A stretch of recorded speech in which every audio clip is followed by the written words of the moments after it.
incidental. That's right. It was notorious at that time.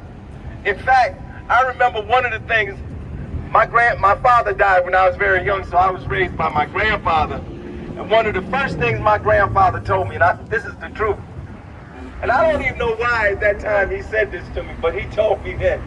He said, Bootsy, he said, a black cop will beat you harder than the white cop will. That's what my grandfather told me. He told me that. And this was before 1967. He told me this before 1967. Police brutality was notorious. But it just wasn't notorious in Newark, it was notorious across the country. In fact, Newark wasn't even the first city to have a rebellion in New Jersey. I believe, Max, and you can tell me if I'm wrong because you're a historian in this regard, that the first rebellion was in Jersey City in 1966. 64? 3 years before the rebellion in Newark.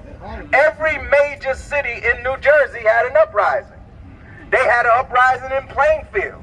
Plainfield was one of the most notorious.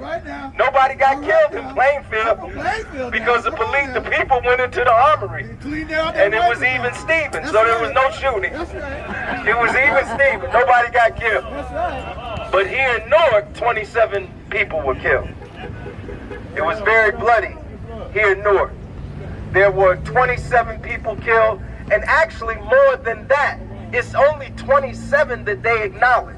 If you read a book called No Cause for Indictment by Ron Parambo, you will get some information in there that will help you to understand that perhaps more people than the 27 were killed. But they only acknowledge these 27. But there were 1,500 people that were injured, and there were 3,000 people that were arrested. The only uprising more intense than the uprising here in Newark was the uprising in Detroit, which happened several weeks after the uprising in Newark. In Detroit, they not only had to call out the police, the state police, the National Guard, they actually had to call the 82nd Airborne in from Vietnam.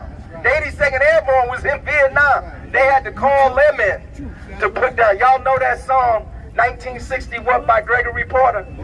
In that song, that's house music, right? In that song, Gregory Porter tells you the story of what started the rebellion in Detroit in August of 1967.